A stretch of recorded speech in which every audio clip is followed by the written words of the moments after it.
आठवीं क्लास की गणित में पहली प्रश्नावली का नाम है परिमेय संख्या, जिसे हम कहते हैं रैशनल नंबर्स। परिमेय संख्याएं पढ़ने से पहले हमें कुछ बेसिक चीजें पता होनी चाहिए, जैसे कि पूर्ण संख्याएं कौन सी होती हैं,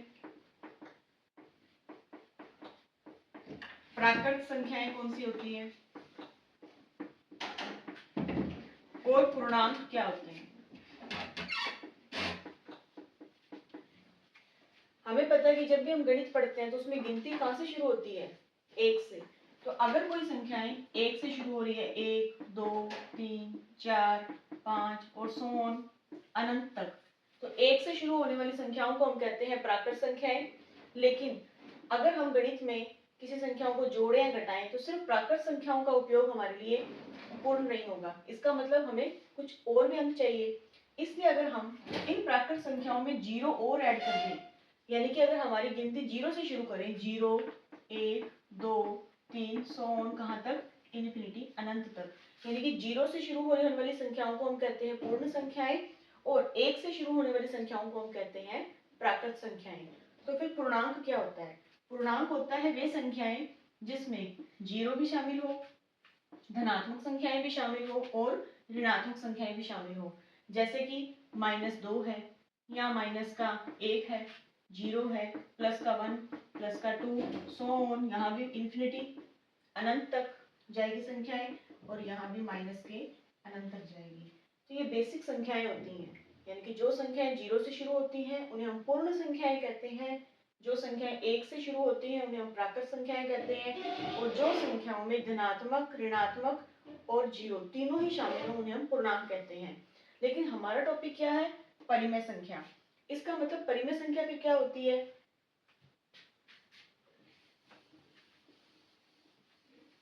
इसकी होती है डेफिनेशन, परिमेय संख्याएं।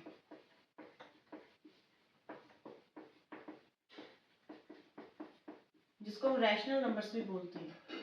किसी भी संख्या को अगर हम अंश बटा हर के रूप में लिख सके, किसी भी संख्या को हम अंश बटा हर के रूप में यानी कि भिन्न के रूप में, फ्रैक्शन के रूप में लिख सकते हैं, तो उसे हम क्या कहते हैं? परिमेय संख्या।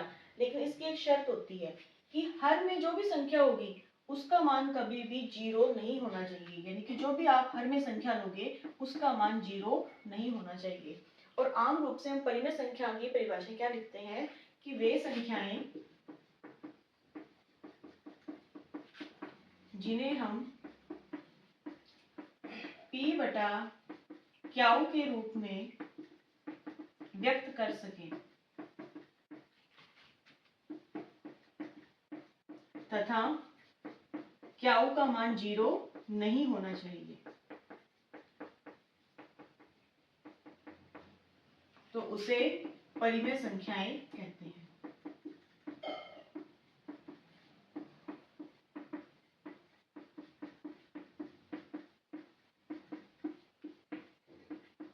तो अब तक हमने क्या पढ़ा? प्राकृत संख्याएं क्या होती है? जो एक से शुरू होती है, 1 2 3 4 और अनंत तक चलती है। उसके बाद पूर्ण संख्याएं वो होती हैं जो जीरो से शुरू होकर अनंत तक चलती है। पूर्णांक में क्या आता है? जिसमें धनात्मक संख्याएं भी आती है, ऋणात्मक संख्याएं भी आती है और जीरो भी शामिल हो, तो उसे हम कहते हैं पूर्णांक। क्योंकि हमारी प्रश्नावली का नाम है परिमेय संख्याएं, यानी कि हमें इसमें परिमेय संख्याओं के बारे में पढ़ना है। तो परिमेय संख्याएं कौन सी होती है कि वे संख्याएं जिनको हम p बटा क्याऊ के रूप में व्यक्त कर सके, यानी कि अंश बटा हर के रूप में, फ्रैक्शन के रूप में, भिन्न के रूप में व्यक्त कर सके, उसे हम परिमेय संख्याएं कहते हैं। लेकिन इसमें सबसे बड़ी शर्त क्या होती है कि जो क्याऊ है, जो हमारा हर है, उसका मान कभी भी जीरो के बराबर नहीं आना चाहिए। जैसे एक एग्जांपल लेते हैं, जैसे 1 बटा 2 है, क्या ये परिमेय संख्या है? तो हाँ, ये परिमेय संख्या है, क्योंकि इसे हम अंश बटा हर के रूप में लिख सकते हैं, ये प्लस में है।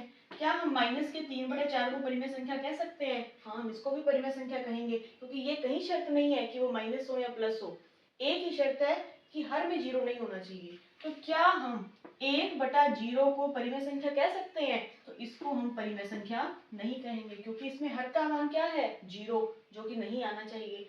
लेकिन क्या हम 0 बटा 5 को परिमेय संख्या कहेंगे? तो इसे हम कह सकते हैं ये परिमेय संख्या है, क्योंकि इसमें अंश का मान जीरो है लेकिन हर का मान तो जीरो नहीं है। इसका मतलब इसे हम क्या कहेंगे? परिमेय संख्या।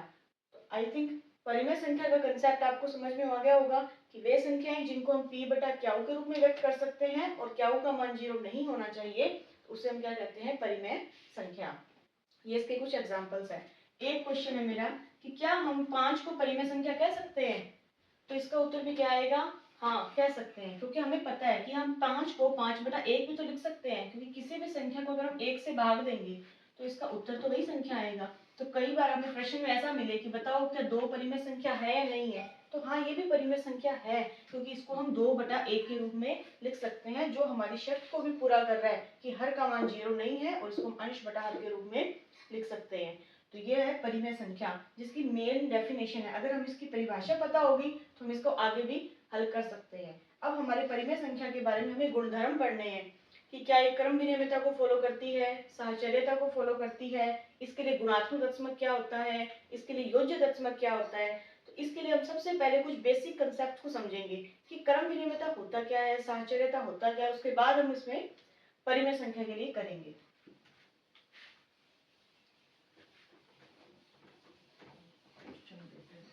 फिर छोड़ दी लास्ट में कि अगली कक्षा में इसका आंसर बताएंगे। अब मैं आज आपको 3 पहले बेसिक कंसेप्ट समझाऊंगी, क्योंकि अगर हमें उन शब्दों का अर्थ नहीं पता होगा ना तो हम परिमेय संख्याओं के गुणधर्म नहीं समझ पाएंगे। जैसे एक गुणधर्म होता है क्रम विनिमय, क्रम विनिमय जिसे हम इंग्लिश में कम्यूटेटिव प्रॉपर्टी कहते हैं। अब ये क्रम का विनिमय क्या होता है, देखो क्रम का विनिमय क्या होता है, जैसे मान लो राम और श्याम है, राम इधर बैठा है, श्याम यहाँ बैठा है, तो क्या मैं शाम को राम की जगह बिठा सकती हूँ, या मैं शाम को राम की जगह बिठा सकती हूँ। इमेजिनेशन करें, राम है और सीता है, मानो यहाँ से अगर हम स्टार्ट करें इधर से, तो मानो सीता 1 नंबर पे बैठी है, राम 2 नंबर पे बैठा है, ये इस क्रम से बैठे हैं। क्या कुछ ऐसा हो सकता है कि राम सीता की जगह बैठ जाए और सीता राम की जगह बैठ जाए और इसमें कोई फर्क भी ना आए, तो क्रम का क्या हो जाए, विनिमय। तो क्रम विनिमय, पहले शब्द को समझना है। क्रम विनिमय का मतलब वो अपनी सीट इंटरचेंज कर दे, लेकिन उसके मान पर, उसकी वैल्यू पे कोई फर्क ना पड़े, उसे हम क्रम विनिमय कहते हैं। जैसे गणित का एग्जांपल लेते हैं, क्योंकि क्रम विनिमय का मतलब समझा हमने कम्यूटेटिव प्रॉपर्टी का, कि उनका हमने क्रम चेंज कर दिया, पहला दूसरे पे, दूसरा तो पहले पे। लेकिन क्रम विनिमय भी 2 प्रकार का हो सकता है कि गुणा में कैसे काम करेगा और योग में कैसे काम करेगा। योग मतलब कि जोड़, एडिशन, गुणा मतलब कि मल्टीप्लाई, जो हम गुणा करते हैं। अब जोड़ के लिए देखो, जैसे मान लो 2 आपके सामने संख्याएं हैं, संख्याएं a प्लस b। अगर मैं a प्लस बी लिखूं, क्या मैं इसको b प्लस a लिख सकती हूँ, यानी कि पहले a पहले था, b बाद में था। अब क्या है, b पहले है, a बाद में है, हमने इनका क्या कर दिया, क्रम का क्या कर दिया, विनिमय। अच्छा, क्रम का तो विनिमय कर दिया, लेकिन किसमें, जोड़ में किया है। यानी कि एक तरह से ये योग के लिए क्रम विनिमय है, यानी कि एडिशन के लिए ये कम्यूटेटिव प्रॉपर्टी है। तो क्या इसमें कोई फर्क पड़ेगा। जैसे हम एग्जांपल लेते हैं, मानो मैंने a तो ले लिया 2 और b ले लिया मैंने 3, तो इसको हम करके देखते हैं। जैसे मैंने a की जगह पे रखा 2 और b की जगह रखा 3। अब इस पे क्रम विनिमयता लगाएं, इसको उलट करके देखते हैं, b की जगह पे 3, a की जगह पे 2, तो देखो 2 और 3 कितने होते हैं, 5 होते हैं, और 3 और 2 भी कितने होते हैं, 5 होते हैं। क्या इनकी वैल्यू पे कोई फर्क पड़ा, यहाँ भी आंसर 5 आ रहा है और यहाँ भी आंसर कितना आ रहा है, 5 आ रहा है। इसका मतलब जिन संख्याओं में ये गुण फॉलो होता है, यानी कि क्रम विनिमयता का गुण फॉलो होता है, कि क्रम बदलने पे भी उनका उत्तर चेंज नहीं होगा, उसे हम कहते हैं क्रम विनिमयता का गुण। अब ये गुण किसमें हमने देखा, एडिशन में देखा, जोड़ में देखा कि क्या ये गुणा में काम करेगा। अब हमें पता है कि एक संख्या a है गुणा b, यानी कि a गुणा b है, और क्रम विनिमय का मतलब हमने क्या कर दिया, इनका सीक्वेंस चेंज कर दिया, b पहले और a बाद में। वही एग्जांपल, a की वैल्यू 2 लूं और b का मान 3, यहाँ भी ऐसे करो, पहले 3 आया और फिर क्या आया 2, देखो क्या मान आएगा, 2 3 6, यहाँ भी करो 3 दूना 6। तो क्या इनकी वैल्यू में कोई फर्क पड़ा, नहीं फर्क पड़ा। चाहे आप a गुना b करो, चाहे आप b गुना a करो, वैल्यू क्या आएगी, सेम आएगी। इसका मतलब क्रम विनिमय जो है गुणा के लिए कैसे होता है, ये समझ में आया, और जोड़ के लिए कैसे होता है। तो ये है एक प्रॉपर्टी क्रम विनिमयता की, जिसमें एक बात और ध्यान रखनी है कि क्रम विनिमय के लिए 2 ही शब्द, 2 ही अंक होंगे हमारे पास। जैसे ए बी लो या कोई भी आप ले सकते, सिर्फ 2 संख्याएं, उनमें हम चेंज करते हैं, चाहे वो जोड़ में करें चाहे हम गुणा में करें। एक प्रॉपर्टी और होती है, उसका नाम है साहचर्य।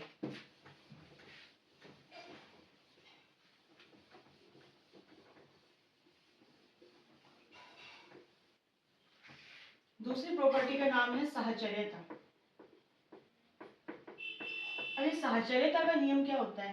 पहली आसान भाषा में ध्यान रखना है कि साहचर्यता के लिए 3 संख्याएं लेनी है हमें। कोई भी 3 ले सकते हैं, जैसे मानो ए लिया, बी लिया और सी लिया। अगर मैं इस साहचर्यता को सेम वैसे जैसे क्रम विधि में था कि जोड़ के लिए देखेंगे और हम इसमें गुणा के लिए देखेंगे। अगर मैं पहले जोड़ की बात करूं तो जैसे 3 संख्याएं हैं a प्लस बी प्लस सी, तो क्या मैं ऐसा कर सकती हूँ कि पहले इन दोनों को जोड़े और फिर इसमें जोड़े। इसका जो भी मान आएगा, क्या मैं इसको ऐसे लिख सकती हूँ कि a प्लस बी को जोड़े और बाद में इसमें c में जोड़े। क्या इनमें कोई फर्क पड़ेगा? देखो साहचर्य की पहली शर्त है कि अभी 3 अंकों का ध्यान रखना है, 3 अंक संख्याएं होंगी इसमें। a बाहर है और b और c को हम जोड़ रहे हैं, इसको हमने ब्रैकेट में ले रखा है। फिर हम देखते हैं कि हम a और b को जोड़ें बाद में c को जोड़ें, क्या इसके आंसर पे कोई फर्क पड़ेगा? इसको हम करके देखते हैं। जैसे मानो a की वैल्यू 1 ले ली, b की वैल्यू 2 और c की वैल्यू 3 ली। तो अब यहाँ हम पुट करते हैं इसके अंदर। देखो a का मान 1, प्लस का प्लस, b की जगह पे क्या आएगा 2, प्लस का प्लस, c का मान कितना आएगा 3। सेम ऐसे यहाँ भी मान पुट कर देंगे। a का मान 1 था, b का मान 2 था, ब्रैकेट बंद, प्लस का प्लस और c का मान कितना है 3 है। तो यहाँ देखिए हमें पता है, वो मैं आपको आगे की वीडियोस में बताऊंगी कैसे। बोर्ड मास का नियम सुना होगा। बोर्ड मास का नियम क्या कहता है हमें? बोर्ड मास क्या कहता है? Bracket of B for divide, M for multiply, A for addition और S का मतलब होता है हमें इसे घटाना है। यानी कि सबसे पहले हमें क्या करना है? ब्रैकेट को सॉल्व करना होता है, उसके बाद भाग को सॉल्व करना होता है, फिर गुणा को करना होता है, फिर जोड़ को करना होता है, लास्ट में घटाओ को सॉल्व करना है। अब आपको इसमें दिख रहा है कि हमें ब्रैकेट दिख रही है पहले, इसका मतलब हमें पहले ब्रैकेट को सॉल्व करना है। 1 प्लस 2 प्लस 3 कितने होते हैं 5, ये हमने 5 लिखा, हमने पहले ब्रैकेट सॉल्व किए। यहाँ देखिए 1 प्लस 2 कितने होते हैं 3, आगे है प्लस में 3। अब यहाँ देखो 1 प्लस 5 कितने 6, यहाँ देखो 3 प्लस 3 कितने 6। क्या दोनों की वैल्यू में कोई फर्क आया? नहीं आया। दोनों साइड लेफ्ट हैंड साइड बायां पक्ष और राइट हैंड साइड दायां पक्ष दोनों बराबर है। इसका मतलब ये है साहचर्यता के नियम को फॉलो कर रहा है। ये होता है साहचर्यता का नियम किसमें? जोड़ में। बिल्कुल ऐसे ही अगर हम साहचर्यता के नियम को गुणा में देखें तो बस काम हमें यही करना है कि जहां जोड़ का निशान था वहां हम किसका निशान लगा देंगे? गुणा का। यानी a गुणा b और गुना c। हमने इसको ब्रैकेट में ले लिया, तो क्या हम इसको ऐसे लिख सकते हैं कि पहले हम a गुना b कर दें और बाद में c कर दें? सेम वैल्यू हम वही पुट करेंगे, a की वैल्यू 1, b की वैल्यू 2 और c की वैल्यू 3। a की वैल्यू कितनी है 1 है, b की वैल्यू कितनी है 2 है और c की वैल्यू कितनी है 3 है। सेम ऐसे यहाँ पुट करेंगे 1 इंटू 2 मल्टीप्लाई विद 3। अब ये देखो पहले ब्रैकेट सॉल्व करनी है, तो ये 1 पड़ा है गुना पड़ा है, 2 दिया 6। यहाँ देखिए 2 1 कम, यहाँ पे 1 को 2 से करेंगे तो 2 गुना में 3। यहाँ बताओ 1 को अगर हम 6 से गुणा करेंगे तो कितना आएगा 6 आएगा, और यहाँ पे 2 दिया कितना आएगा 6। क्या इसका लेफ्ट हैंड साइड बायां पक्ष इसके राइट हैंड साइड दाएं पक्ष के बराबर है? इसके बराबर है, यानी कि ये भी साहचर्यता में गुणा के नियम को फॉलो कर रहा है। तो अभी हम सिर्फ अर्थ समझ रहे हैं कि क्रम विनिमयता का अर्थ क्या होता है और साहचर्यता का अर्थ क्या होता है। उसके बाद हम देखेंगे कि परिमेय संख्या इनको फॉलो करती है कि नहीं करती है। तो अभी तक हमने क्या देखा? क्रम विनिमयता का गुण समझा, जिसमें कितनी संख्याएं होती है? सिर्फ 2 लेनी है हमें, a और b लिया, तो उसमें भी जोड़ के लिए है तो a प्लस बी को हम b प्लस ए लिख सकते हैं, और गुणा में है तो a गुणा b को हम क्या लिख सकते हैं? b गुणा a। दूसरा नियम हमने क्या समझा?